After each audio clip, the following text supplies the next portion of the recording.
ಕೇಂದ್ರದ ಯೋಜನೆಗಳನ್ನ ತನ್ನದೆಂದು ಬಿಂಬಿಸ್ತಾ ಇದ್ದಾರೆ. ರಾಜ್ಯ ಸರ್ಕಾರ ಅಕ್ಕಿ ಕೊಡುವ ಕೆಲಸ ಮಾಡ್ತಾ ಇಲ್ಲ. ಇದು ಸಂಸದ ಕೋಟಾ ಶ್ರೀನಿವಾಸ್ ಪೂಜಾರಿ ಅವರ ವಾಗ್ದಾಳಿ. ಕೇಂದ್ರ ಕೊಟ್ಟ 5 ಕೆಜಿಯನ್ನ ತಮ್ಮದು ಅಂತ ಹೇಳ್ತಾ ಇದ್ದಾರೆ. ಅನ್ನಭಾಗ್ಯ ಯೋಜನೆ ಅಡಿ ಕಿಟ್ ಅನ್ನ ಕೊಡ್ತಾ ಇಲ್ಲ.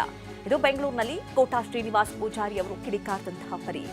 ರಾಜ್ಯ ಸರ್ಕಾರ ಫೇಲ್ಯೂರ್ ಅಂತ ಜಗದೀಶ್ ಶೆಟ್ಟರ್ ಕೂಡ ವಾಗ್ದಾಳಿಯನ್ನು ನಡೆಸಿದ್ದಾರೆ. ನೋಡಿ, ಗ್ರಾಹಕರು ಕೂಡ ಮಾತನಾಡ್ತಾ ಇದ್ರು. ಬಡವರು ಅನ್ನಭಾಗ್ಯ ಅಕ್ಕಿ ಕೊಡ್ತಾ ಇಲ್ವಲ್ಲ ಅಂತ ಪ್ರಶ್ನೆ ಮಾಡ್ತಾ ಇದ್ರು.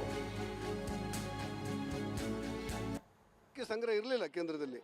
ನಮ್ಮ ಕರ್ನಾಟಕದ ರೈತರು ಹೋಗಿ ಅವರಿಗೆ ಮನವಿ ಕೊಡ್ತಾರೆ. ಯಾರಿಗೆ? ಮುಖ್ಯಮಂತ್ರಿಗಳಿಗೆ. ಕರ್ನಾಟಕದ ರೈತರು, ನೀವು ಕೇಂದ್ರದ ಅಕ್ಕಿ ಹುಡುಕಬೇಡಿ, ನಾವು ಕೊಡ್ತೇವೆ ಅಕ್ಕಿನ, ದಯವಿಟ್ಟು ನಮ್ಗೆ ಆರ್ಡರ್ ಕೊಡಿ ಅಂತೇಳಿ. ಯಾರು? ಕರ್ನಾಟಕದ ರೈತರು.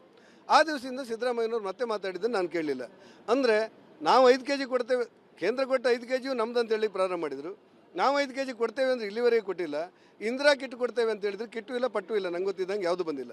ಹಾಗಾಗಿ ಕೇಂದ್ರ ಸರ್ಕಾರವನ್ನು ದೂರದು ಬಿಟ್ಟರೆ ಆಯುಷ್ಮಾನ್ ಭಾರತದಲ್ಲಿ ಹಿರಿಯ ನಾಗರಿಕರಿಗೆ 70 ವರ್ಷ ಮೀರಿದವರಿಗೆ ಉಚಿತವಾದ ಚಿಕಿತ್ಸೆ ಕೊಡಲಿಕ್ಕೆ ಕೇಂದ್ರ ಸರ್ಕಾರ ಆದೇಶ ಕೊಟ್ಟಿತ್ತು, ಅನುದಾನವನ್ನು ಕೊಡಲಿಕ್ಕೆ ರೆಡಿ ಇತ್ತು.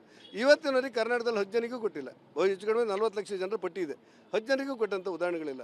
ಒಟ್ಟಾರೆ ಕೇಂದ್ರ ಸರ್ಕಾರದ ಎಲ್ಲ ಯೋಜನೆಗಳನ್ನು ತನ್ನದು ಅಂತ ಬಿಂಬಿಸುವುದು ಮತ್ತು ಕೇಂದ್ರ ಸರ್ಕಾರವನ್ನು ದೂರದಲ್ಲೇ ಈ ಸರ್ಕಾರ ತನ್ಮಯ ಆಗಿದೆ, ತಲ್ಲೀನ ಆಗಿದೆ, ಚಟುವಟಿಕೆಯಲ್ಲಿ ತೊಡಗ್ತಾ ಇದೆ. ಬಿಟ್ಟು ತನ್ನ ಸ್ವಂತ ಕೆಲಸ ಏನೂ ಇಲ್ಲ. ಅಕ್ಕಿ ಕೊಡುವಂಥದ್ದು, ಉಚಿತವಾಗಿ ಅಕ್ಕಿ ಕೊಡುವಂಥದ್ದು ಕೇಂದ್ರ ಸರ್ಕಾರ. ಅದನ್ನು ತಮ್ಮ ಲೇಬಲ್ ಹಚ್ಕೊಂಡು ಇಲ್ಲಿವರೆಗೆ ವಿತರಣೆ ಮಾಡಿದರು. ಅದನ್ನು ಸರಿಯಾಗಿ ವಿತರಣೆ ಮಾಡಲಿಕ್ಕೆ ಆಗ್ತಾ ಇಲ್ಲ. ಮತ್ತು ನಾವು 5 ಕೆಜಿ ಕೊಡ್ತೀವಿ ಅಂತ ಹೇಳಿ, ಎಲ್ಲಿದೆ 5 ಕೆಜಿ? ಯಾವುದೂ ಇಲ್ಲ. ಹೀಗಾಗಿ ಕಂಪ್ಲೀಟ್ ಫೇಲ್ಯೂರ್ ಆಗಿದೆ ರಾಜ್ಯ ಸರ್ಕಾರ ಅಂತ ನಾನು ಹೇಳ್ತೇನೆ. ಸಿದ್ದರಾಮಯ್ಯ ಹೇಳ್ತಾರೆ ಹಗಲಲ್ಲಿ, ನಾವು ಕೇಂದ್ರ ಸರ್ಕಾರ ನಮ್ಗೆ ಹಣ ಬಿಡುಗಡೆ ಮಾಡ್ತಾ ಇಲ್ಲ ಅಂತೇಳಿ. ಯಾಕೆ ಬಿಡುಗಡೆ ಆಗ್ತಾ ಇಲ್ಲ ಅಂದರೆ ನೀವು ಆ ಕಂಡೀಷನ್ ಫುಲ್ಫಿಲ್ ಮಾಡೋದಿಲ್ಲ. ಯಾವುದೇ ಒಂದು ಯೋಜನೆ ಇದ್ರಾಗ ಆ ಕಂಡೀಷನ್ ಫುಲ್ಫಿಲ್ ಮಾಡಿದಾಗ ಮತ್ತೆ ಹಣ ಬಂದೇ ಬರ್ತೈತಿ. ಆದರೆ ನೀವು ಪರ್ಫೆಕ್ಟಾಗಿ ಯಾವುದೂ ಅನುಷ್ಠಾನ ಮಾಡಲಾದ್ರೆ ಮತ್ತು ಅಧಿಕಾರಿಗಳು ನಿಮ್ಮ ಯಾರ ಮಾತನ್ನು ಕೇಳ್ತಾ ಇಲ್ಲ. ಸರ್, ಅವ್ರು ಕೊಟ್ಟಂಥ 5 ಗ್ಯಾರಂಟಿನೂ ಕೂಡ ಸುಳ್ಳಿನ ಮುಖಾಂತರನೇ ಹೋಗ್ತಾ ಇದೆ.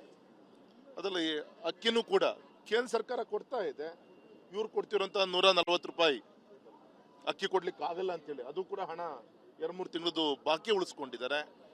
ಉದಾಹರಣೆಗೆ ಗ್ರಾಮೀಣ ಪ್ರದೇಶದ ಮಕ್ಕಳಿಗೆ, ಹೆಣ್ಮಕ್ಳಿಗೆ ಉಚಿತವಾಗಿ ಬಸ್ ಕೊಡ್ತೀನಿ ಅಂತ ಅಂದರು. ಒಂದು ಕಡೆ ಬಸ್ ಕೊಟ್ಟಂಗೆ ಮಾಡಿದ್ರು. ಆದರೆ ಇವತ್ತು ಗ್ರಾಮೀಣ ಪ್ರದೇಶದ ಎಲ್ಲ ಸರ್ವಿಸನ್ನು ಕೂಡ ನಿಲ್ಲಿಸುವಂಥ ಪ್ರಯತ್ನ ಆಗಿದೆ. ವಿಶೇಷವಾಗಿ ವಿದ್ಯಾರ್ಥಿನಿಯರು ಬೆಳಗ್ಗೆ ಶಾಲೆ ಹೋಗ್ಬೇಕಂದ್ರೆ ಸ್ಕೂಲ್ ಮಕ್ಕಳಿಗೆ ಇವತ್ತು ಬಸ್ ಸಿಗ್ತಾ ಇಲ್ಲ. ಇಂಥ ಒಂದು ದುಸ್ಥಿತಿ. ಉದಾಹರಣೆಗೆ ಪದವೀಧರರಿಗೆ ಅವ್ರಿಗೆ ಪ್ರತಿ ತಿಂಗಳು ಅವ್ರಿಗೆ ಗೌರವಧನ ಕೊಡ್ತೀವಿ ಅಂತ ಹೇಳಿದ್ರು. ಓನ್ಲಿ 20% ಅವ್ರು ಕೊಡ್ತಾ ಇರೋದು. ನಮ್ಮ ಇವತ್ತು ಕೇಂದ್ರ ಸ್ಟ್ಯಾಟಿಸ್ಟಿಕ್ಸ್ ಪ್ರಕಾರ ಇವತ್ತು ವಿದ್ಯಾಭ್ಯಾಸ ಮಾಡಿದಂಥ ವಿದ್ಯಾರ್ಥಿಗಳ ಒಂದು ಸಂಖ್ಯೆಯನ್ನು ತೆಗೆದುಕೊಂಡ್ರೆ ಒಂದು 20-22% ಮಾತ್ರ ಇವತ್ತು ಪೇ ಮಾಡ್ತಾ ಇದ್ದಾರೆ ಇವತ್ತು. ಹಾಗೆ ಯಾವುದೇ ಗ್ಯಾರಂಟಿ ಯೋಜನೆ ಕೂಡ ಸರಿಯಾದ ರೀತಿಯಲ್ಲಿ ತಲುಪ್ತಾ ಇಲ್ಲ. ಇವತ್ತು ಮೊನ್ನೆ ನಡೆದಂಥ ತುಮಕೂರಿನ ಒಂದು ಕಾರ್ಯಕ್ರಮನೇ ಸಾಕ್ಷಿ. ಒಬ್ಬ ಗೌರವಾನ್ವಿತ